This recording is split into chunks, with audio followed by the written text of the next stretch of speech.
emblematic of the long trip. Indy really played through the 48 minutes. What did you see from your guys? I guess not just tonight, but to get to 5-1 and to to be able to get home in this fashion. Yeah, really good trip for us. There's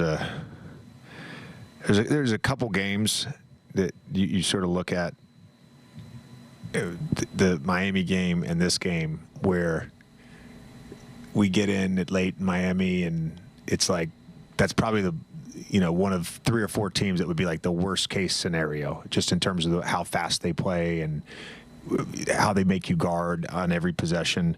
And then to end the trip, it's sort of the same situation with how Indiana plays. They just play with so much pace, both in the full court and in the half court. It's like them, Charlotte, Miami, Chicago. Like these teams, they're relentless with their pace in the half court. And I thought our guys, for what we had talked about this morning and pregame, really did a lot of great things. The starting group really set the tone. Jake defensively to start that game, getting deflections and steals. LeBron out and running. Jackson out and running.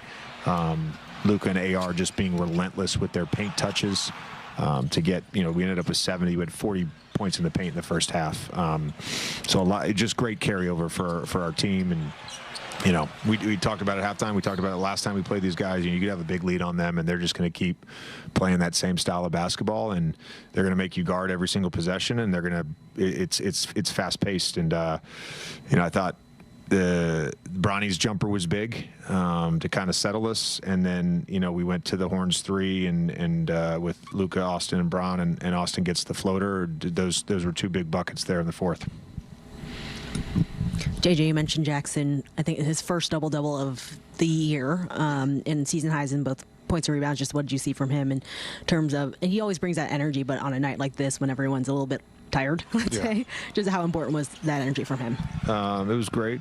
I thought, again, it starts with running the floor for him. In particular, to start that third quarter, just created a bunch of scoring opportunities for us. And these guys, they know how dynamic he is as a roller, and they're looking for him. And I thought he did a great job of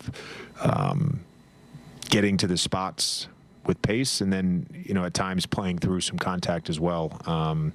And just like a number of guys on our team, he ends up with 2 steals and 2 blocks. We had 15 steals as a team. I thought our activity was great, and I really, Jake ended up with 4, but he led that. He had a number of deflections as well.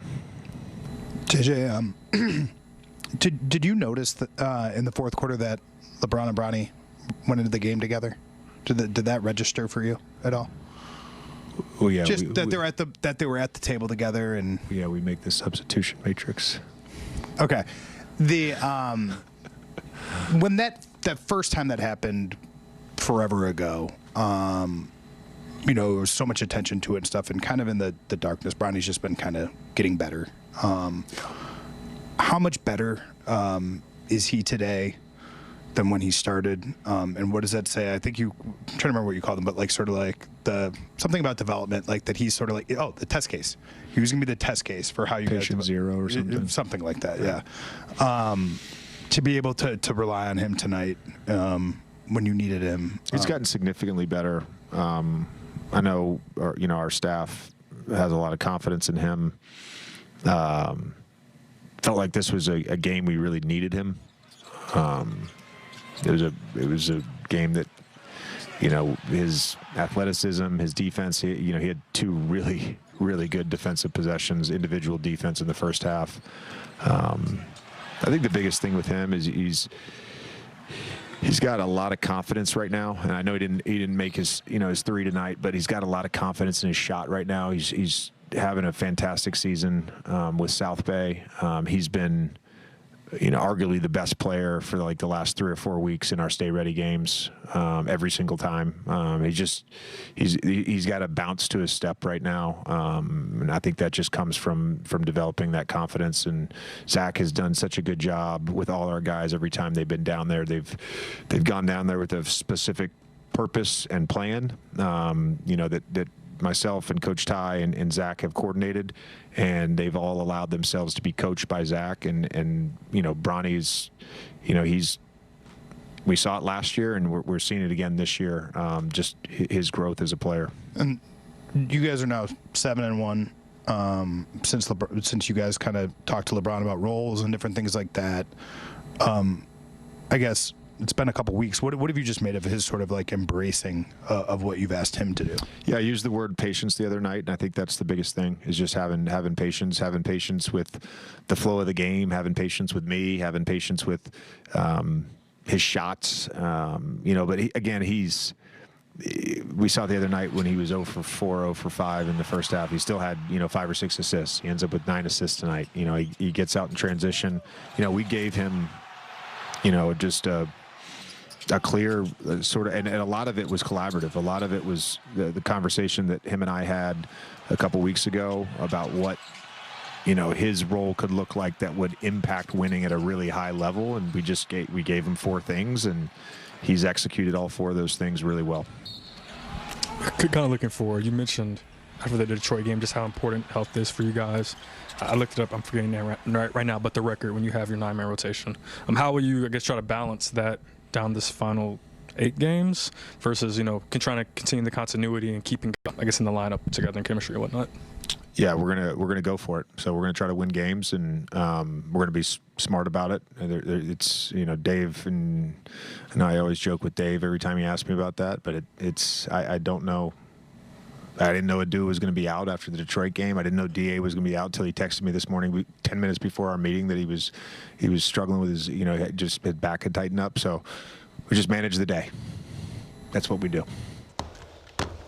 All right, they're in Indianapolis, and the team is about to get on a flight and come home. They go 5-1 on this big East Coast road trip. They've won 13 of 15 games, and tonight 4 players, guys, with 20 points or more. Jackson Hayes filling in for DeAndre Ayton. You mentioned Luka right there.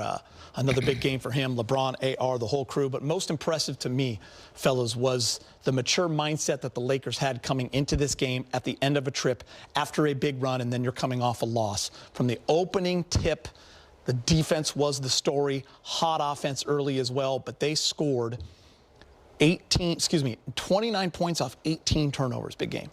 The Lakers got out and running, 22 in fast break as well.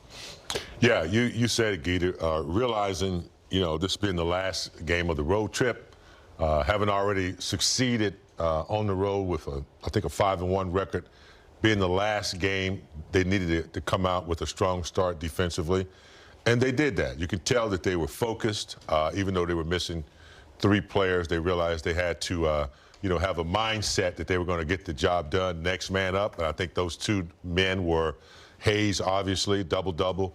I thought Jake LaRavia provided a lot of punch and, you know, energy with deflections and steals. And then, of course, you had your main guys, the trio, LeBron and Luka, doing what they're supposed to do. But it was a complete team effort tonight to get the win. A little sloppy toward the end. You kind of have that sometime when you have a lead. And Fish said it before, the 3 will get you back into it.